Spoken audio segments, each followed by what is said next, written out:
His Majesty King Hamad bin Isa Al Khalifa chaired the weekly cabinet meeting held at Skhir Palace in the presence of His Royal Highness the Crown Prince and Prime Minister Prince Salman bin Hamad Al Khalifa.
His Majesty the King then delivered a royal address.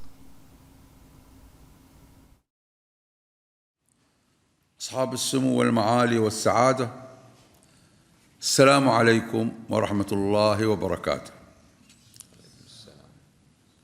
يطيب لنا أن نبدأ حديثنا هذا بالإعراب عن عميق الشكر ووافر التقدير لكل من عبر قولاً وفعلاً عن مشاعر الحب الوطني للبحرين العزيزة، وما تضمنه ذلك من مساندة مسؤولة للإجراءات الأخيرة التي تم اتخاذها لتحصين الجبهة الداخلية من أي تهديد يمس وحدة الصف ومسيرة التنمية والازدهار الوطني.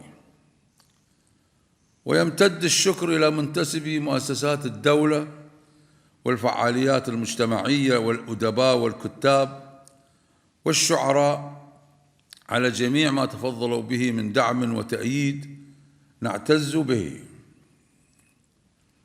وكما عبر المواطنون والعائلات البحرينية الكريمة عن مشاعرهم الصادقة التي جسدت تكاتفهم وولائهم في أسمى صورة وكان لها بالغ الأثر في النفس، فإنه لشرف لنا أن نبادلهم الوفاء وأن نجدد معهم عهد الذود عن وطننا الأبي الذي يسكن القلوب ونعتز بالانتماء إليه. فلهم منا خالص التقدير والاحترام والمحبة على مواقفهم المخلصة، لتبقى فرحة الجميع حاضرة وتتواصل الخطى بثقة وأمل. وفيما يخص الاعتداءات الإيرانية القاشمة التي تعمدت الإضرار بجهود البناء والنماء في بلداننا وتجاهلت المواثيق الأممية وأحكام القانون الدولي ومبادئ حسن الجوار، وانطلاقا من ثوابتنا العربية والإسلامية، لا يفوتنا أن نسجل للتاريخ أن صمود مملكة البحرين وضبطها للنفس في حرب دفاعية غير مسبوقة إنما هو امتداد لالتزام أصيل بترسيخ الاستقرار الإقليمي وتعزيز الأمن والسلم والرخاء العالمي. ونخص بالذكر هنا ضرورة التعامل مع مضيق هرمز كممر بحري دولي مع ضمان عودة حرية الملاحة في أسرع وقت، وحماية منطقتنا من مخاطر أسلحة الدمار الشامل. وستظل بلادنا ترجح على الدوام كفة السلام والوئام، إيمانا منها بأن الأمن الحقيقي لا يقوم إلا على دبلوماسية التفاهم والتعايش المتحضر وتنمية الإنسان وتعميق الوعي بالتاريخ المشترك وروابط الجوار. وكما هو معروف عبر العصور فإن البحرين تعد ثغراً من ثغور الإسلام، وتعتبر حمايته حماية لوحدة أمته وكسباً لعظيم الأجر. وفي هذا السياق وبالنيابة عن مجتمعنا البحريني المتآزر تحت راية الوطن، أوجه تحية فخر واعتزاز إلى القادة والضباط وضباط الصف وأفراد قوة دفاع البحرين والحرس الوطني ووزارة الداخلية لما تحلوا به من قيم الجندية المثالية، وما أظهروه من رباطة جأش وكفاءة رفيعة في ميادين الشرف والتضحية. ونحمد الله على ما نحن عليه من جاهزية دفاعية متكاملة تتميز بأعلى مستويات التأهب والاحترافية، حيث يواصل أبناؤنا البواسل في مختلف الظروف أداء واجبهم الوطني بكفاءة واقتدار، تصدياً لكل من يستهدف أمن الوطن واستقراره.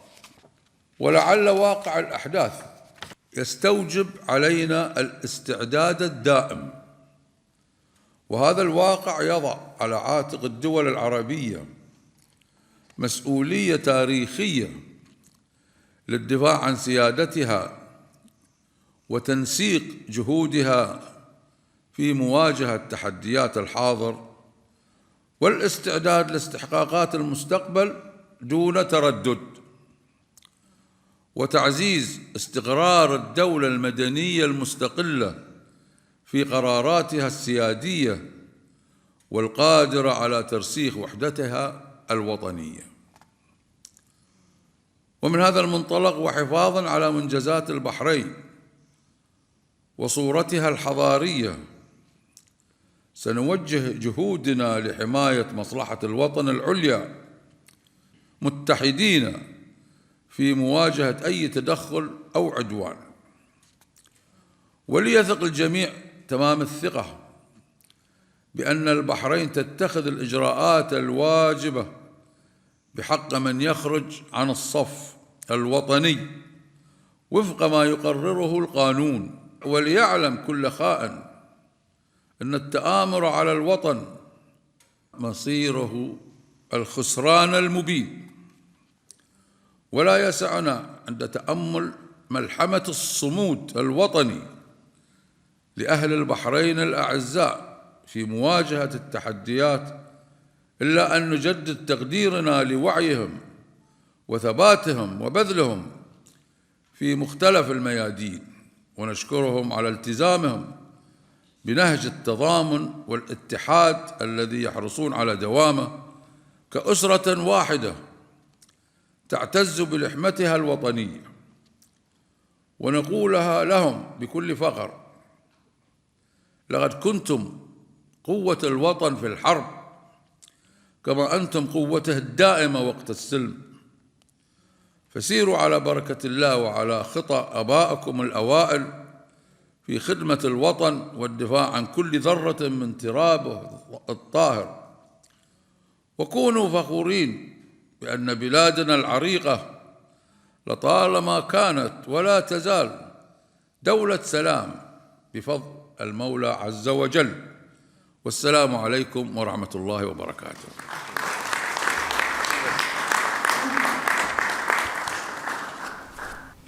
His Majesty congratulated the Bahraini pilgrims on their safe return to the kingdom, praying to Allah Almighty and to accept their pilgrimage and acts of worship.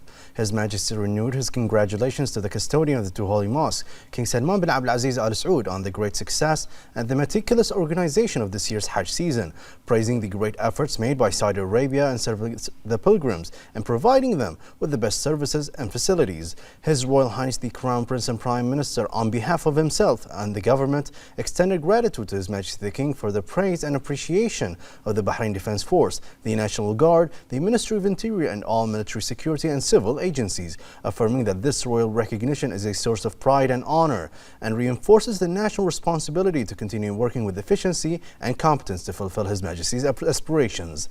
His Royal Highness affirmed that all military security and civil agencies will continue to fulfill their national duty and implement the directives of His Majesty the King in a manner that strengthens the security and stability of Bahrain and preserve its national achievements.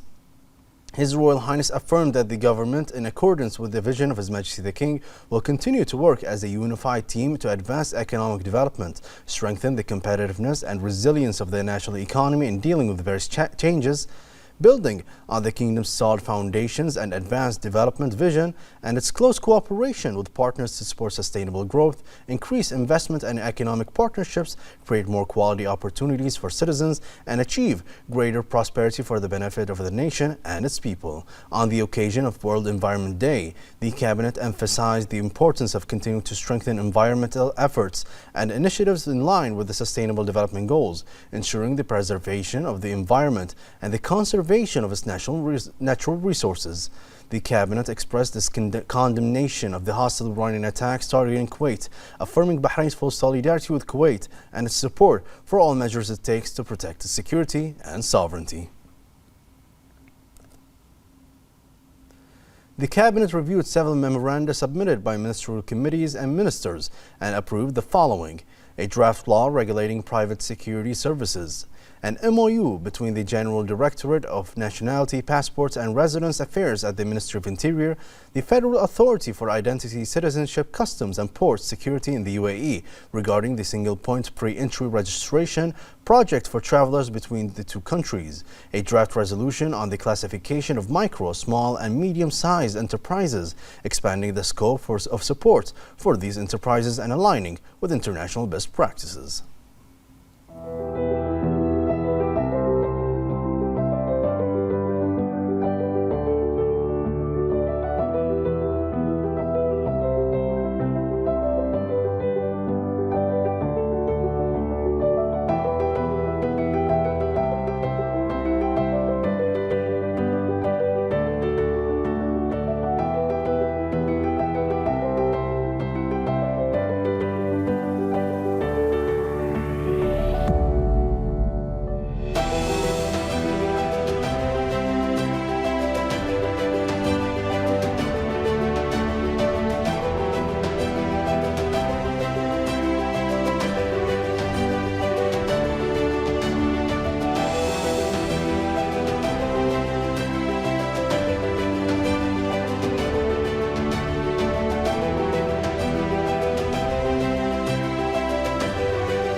His Majesty King Hamad bin Isa Al Khalifa signed a document of thanks and loyalty in the presence of His Royal Highness the Crown Prince and Prime Minister Prince Salman bin Hamad Al Khalifa, His Highness Sheikh Abdullah bin Hamad Al Khalifa, His Highness Sheikh Khalifa bin Hamad Al Khalifa, His Highness Sheikh Nasser bin Hamad Al Khalifa, His Highness Sheikh Khalid bin Hamad Al Khalifa, and His Highness Sheikh Sultan bin Hamad Al Khalifa.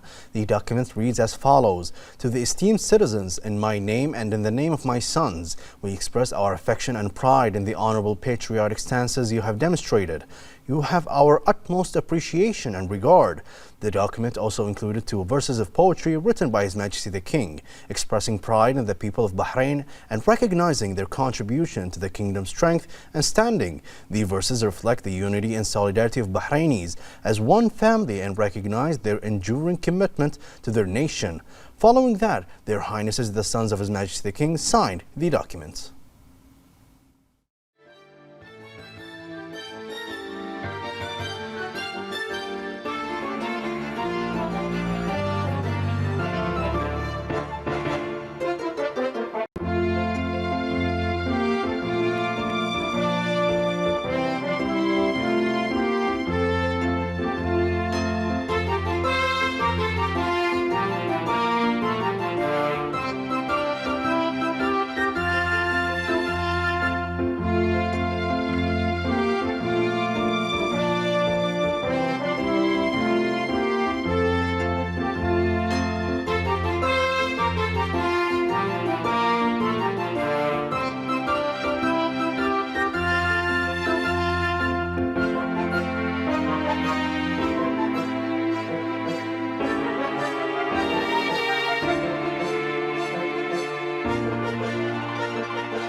His Royal Highness the Crown Prince and Prime Minister Prince Salman bin Hamad Al Khalifa met with Ambassador of Cyprus to Bahrain Dr. Andreas Eliadis at Rifat Palace. His Royal Highness welcomed the ongoing progress and growth of relations between Bahrain and Cyprus across several fields of mutual interest. His Royal Highness underscored the importance of continuing to strengthen bilateral cooperation, particularly in the economic and trade sectors, to promote opportunities that support shared aspirations. The meeting discussed issues of common interest and the latest regional and international developments. For his part, the ambassador expressed appreciation to His Royal Highness for the meeting and for the commitment to enhancing joint coordination between the 2 countries, wishing Bahrain continued progress and prosperity. The Minister of the Prime Minister's Court, His Highness Sheikh Isa bin Salman bin Hamad Al Khalifa, the Minister of Cabinet Affairs, Hamad bin Faisal Al Malki, and several senior officials also attended the meeting.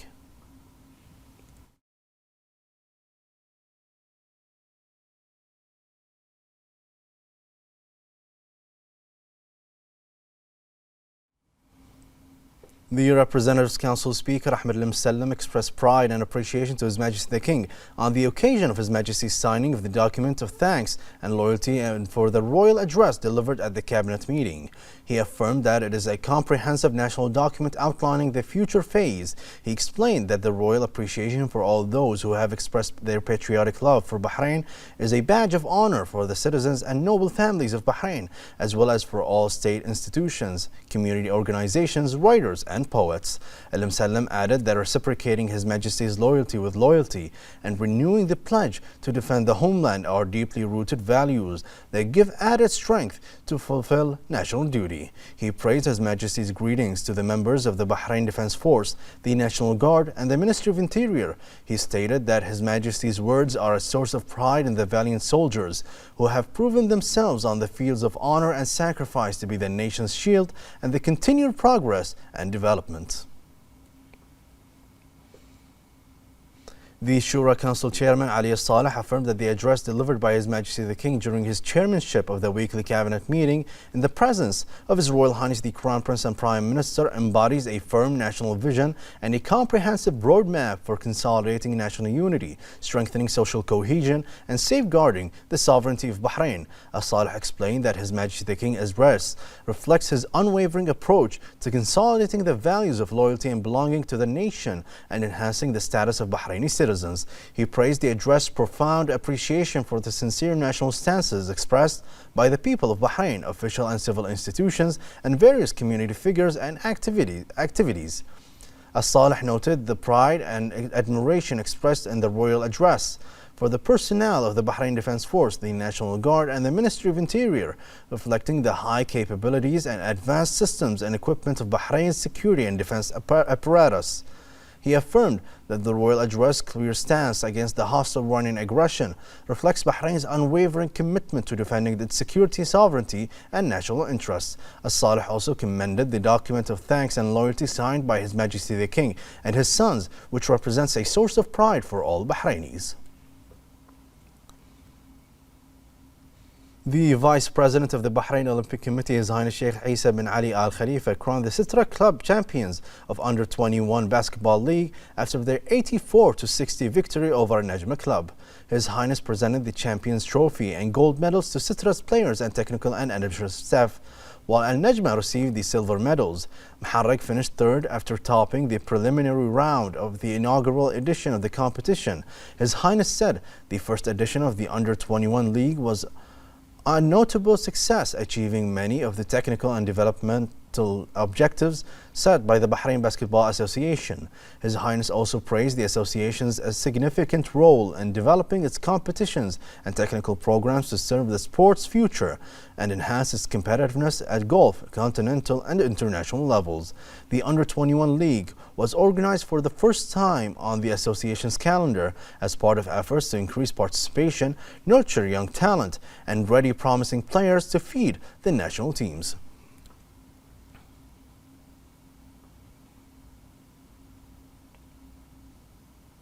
The Minister of Finance and National Economy and Chairman of Mumtalakat, Sheikh Salman bin Khalifa Al Khalifa, met with the French Minister of Economy, Finance and Industrial Energy and Digital Sovereignty, Roland Lecure, as part of his participation in the Choose France Summit. Sheikh Salman bin Khalifa Al Khalifa affirmed the close ties between Bahrain and France, which are based on solid foundations of cooperation and coordination in various fields, particularly in the financial and economic sectors. He noted the importance of building on the partnership between the two countries and exchanging experiences and expertise to achieve the desired aspirations and objectives. The meeting also reviewed the various avenues of financial and economic cooperation between the two countries and ways to strengthen them, as well as discussing regional and international economic developments and a number of topics of mutual interest. The Minister of Municipalities Affairs and Agriculture, Engineer Wael Mubarak, inaugurated the Al Qarya Park in Block 551, Northern Governorate. Al Mubarak said that the ministry will continue developing parks and public facilities, expanding tree planting projects, and increasing green spaces to support environmental sustainability and meet the needs of citizens and residents. The minister added that the park is an important addition to recreational and public infrastructure in the Northern Governorates and forms part of ongoing efforts to provide integrated facilities across Bahrain.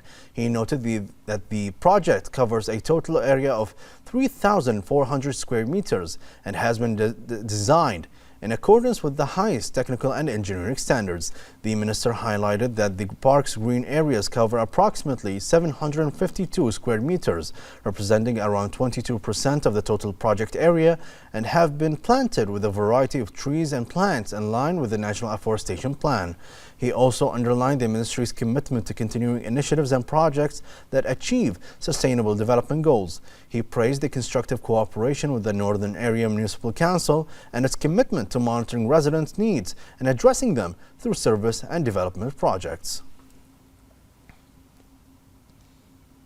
The Minister of Tourism, Fatma Sayrifi, said that Bahrain's tourism sector has continued to record strong growth since the launch of the Winsiu campaign and the resumption of tourism and entertainment activities, driving an increase in visitor arrivals from GCC countries during Eid al-Adha holiday. She said Bahrain is fully prepared for summer season amid rising demand from local and GCC visitors, supported by a wide range of tourism and leisure experiences and promotional packages launched in cooperation with travel agencies across the Gulf. She noted that the resumption of tourism programs in partnership with the private sector has revitalized tourism and enhanced the visitor experience. She pointed out that the positive results achieved are the result of ongoing cooperation between the public and private sectors and the accompanying joint efforts to develop tourism products. As Sayrifi said that this improved tourism product and services and attracted events and investments that support growth and competitiveness, and noted the Bahrain advanced tourism infrastructure, accessibility, and year-round programs. She noted that Bahrain continues to host a diverse range of cultural, entertainment, and sporting events as it continues to strengthen its appeal as a preferred family destination and support the goals of Tourism Strategy 2022-2026, including increasing the sector's contribution to the national economy. The Ministry of Foreign Affairs expressed the Kingdom of Bahrain's strongest condemnation and denunciation of the targeting of Kuwait by hostile Iranian missile and drone attacks, considering this a dangerous escalation that threatens regional security and stability, a blatant violation of the sovereignty of the state of Kuwait, a clear violation of the rules of international law, the Charter of the United Nations, and the principles of good neighborliness, and a serious breach of Security Council Resolution 2817. The ministry affirmed Bahrain's full solidarity with Kuwait and its complete support for the legitimate measures it is taking to preserve its sovereignty and security and the safety of its citizens and residents on its territory, commending in this regard the capabilities of the Kuwaiti air defenses and armed forces in confronting the repeated and heinous Iranian attacks, wishing Kuwait and its brotherly people continued security, peace, stability, and prosperity. The head of the Terrorist Crimes Prosecution stated that the public prosecution launched investigations into the main organization linked to the Iranian Revolutionary Guard Corps and Wilayat al-Faqih ideology formed by members of the dissolved Islamic Scholars Council. He noted that the organization promoted Wilayat al-Faqih ideology and extremist concepts advocating allegiance to the supreme leader in Iran over the loyalty to the nation and its constitutional order, with the aim of facilitating Iranian interference in the internal affairs of Bahrain. Investigations revealed that the organization sought to gain control over mosques, matams, and religious seminaries and exploit their platforms to promote Wilayat al-Faqih ideology in addition to delivering inciting speeches against national interests. It also recruited individuals to join the organization, participate in the activities, study Wilayat al-Faqih doctrine in Iran and promote it in Bahrain. The investigations further revealed that the organization practiced systematic intimidation against religious figures opposed to Wilayat al-Faqih ideology through the issuance of fatwas against them, marginalized on the intellectual intimidation and threats of violence. The organization also collected funds to support its activities and financed the promotion of Wilayat al-Faqih ideology and allegiance to the supreme leader in Iran on religious and political grounds, in addition to fueling unrest and committing acts of terrorism, rioting, and sabotage. The head of the Terrorist Crime Prosecution stated that the public prosecution had interrogated the 41 suspects arrested in connection with the case in the presence of lawyers representing some of them, while ensuring all legally mandated guarantees were provided. The public prosecution ordered their detention pending investigation. He added that orders had been issued to lift the confidentiality of suspects' bank accounts and freeze their accounts and assets. The investigations led to the seizure of numerous publications promoting Wilayat al-Faqih ideology, in addition to sums of money. Investigations also revealed that suspects' involvement in crimes affecting national security and public safety, including financial crimes. The investigations further revealed that funds had been collected to finance the organization, with part of the money transferred to Iran, Iraq, and Lebanon to support and finance terrorist organizations there. It is also established that some suspects had personally benefited from the funds collected, using them for private purposes, including the purchase of gold jewelry, real estate, vehicles, and covering their children's educational expenses. The investigations remain ongoing, and the public prosecution will issue a statement on the findings upon completion of the investigations.